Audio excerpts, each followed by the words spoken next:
நம்ம உடம்புக்குள்ளாக நிறைய ரசாயனங்கள் உருவாகிக்கிட்டே இருக்கு.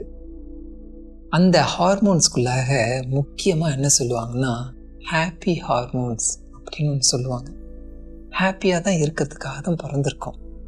அந்த ஹார்மோன்ஸ் ப்ரொடியூஸ் ஆனால் தான் இந்த மனசுக்குள்ளாக மனசோடு பேசணும். மனசோடு பேசும் பொழுது அந்த ஹாப்பினஸ் கூடிக்கிட்டே போகும், அந்த ஹார்மோன்ஸ் கூடிக்கிட்டே வரும். அப்போ யாரோட பேச முடியல, அப்போ என் மனசோட எப்படி பேசுறது?